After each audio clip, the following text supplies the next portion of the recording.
Hi friends, இன்றைக்கி இலக்கணம் பகுதியில் வினையால் அணையும் பெயர், பெயரெச்சம், வினையெச்சம், வேர் சொல் இந்த 4 டாபிக் தான் பார்க்க போகிறோம். ஏன் அப்படின்னா இந்த 4 டாபிக் இல்லாத ஒரே ஒரு கொஷின் பேப்பர் கூட நம்ம பார்க்க முடியாது.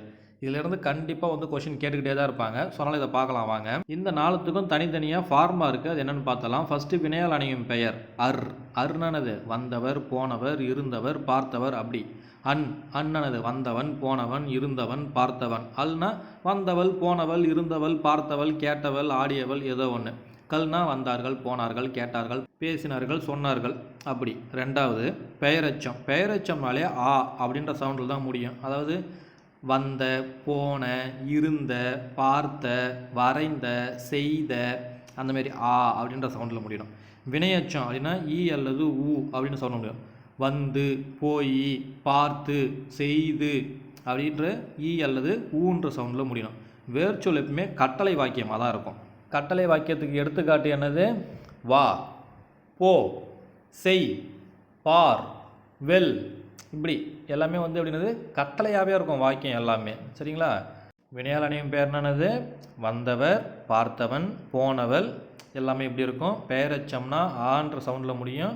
வினையச்சுனா ஈ ஊன்னு முடியும். வேர் சொல் எப்பயுமே கட்டளையாகவே இருக்கும். சரி, இதுக்கு ஒரு எடுத்துக்காட்டு பார்க்கலாம் வாங்க. ஃபஸ்ட்டு வேர்டு பாருங்கள், வந்தவர். இதை என்ன பண்ணணும்? பெயரெச்சமாக மாற்றணும், வினையச்சமாக மாற்றணும், வேர் சொல்லாகவும் கொண்டு வரணும். எப்படி பண்ணலாம்? நம்ம நீங்கள் பார்த்துட்டோம் ஃபார்முலா ஃபுல்லாகவே. இப்போ பெயரெச்சத்துக்கு என்ன ஃபார்முலா? ஆன்ற சவுண்டில் முடியணும். இப்போ வந்தவர் அப்படின்றத ஆன்ற சவுண்டில் எப்படி முடிக்கலாம்? வந்த. சரிங்களா? அப்போது ஆன்ற சவுண்டில் எப்படி முடிக்கலாம்? வந்தன்னு போட்டால் அது பெயரெச்சம்.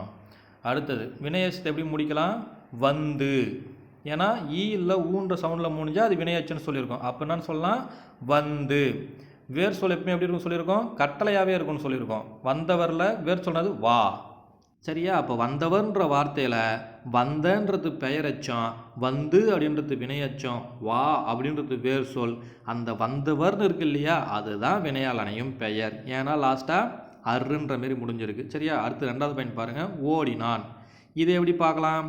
ஓடிய அப்படின்றது பெயரெச்சம், ஓடி அப்படின்றது வினையச்சம், ஓடு அப்படின்றது வேர் சொல். கட்டளையாக இருக்கா? ஓடு அப்படின்னா கட்டளை, வேர் சொல். அடுத்தது வரைந்தால். வரைந்த அப்படின்றது பெயரெச்சம், வரைந்து அப்படின்றது வினையச்சம், வரை கட்டளையாக இருக்கா? வரைனா. ஸோ அது வேர்ச்சொல். அடுத்தது பாருங்கள், வென்றார்கள். வென்ற பெயரெச்சம், வென்று வினையச்சம், வெல் வேர்ச்சொல்.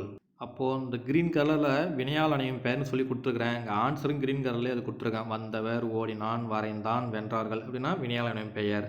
பெயரெச்சம் வந்த, ஓடிய, வரைந்த, வென்றன் ஆள முடிஞ்சா பெயரெச்சம். வினையச்சம் வந்து, ஓடி, வரைந்து, வென்றுன்னு ஈ அல்லது ஊழ முடிஞ்சா வினையச்சம். வேர்ச்சொல் வா, ஓடு, வரை, வெல் அப்படின்னு கட்டளையாக முடிஞ்சதுன்னா அது வேர்ச்சொல். சரி, உங்களுக்கு எக்ஸாம்பிளுக்கு ஒன்று கொடுக்குறேன். பாடினால். இதுக்கு ஆன்சர் கமெண்ட்டில் சொல்லுங்கள் பார்க்கலாம். கிளாஸ் பிடிச்சிருந்தா சப்ஸ்கிரைப் பண்ணிக்கங்க. Thank you friends.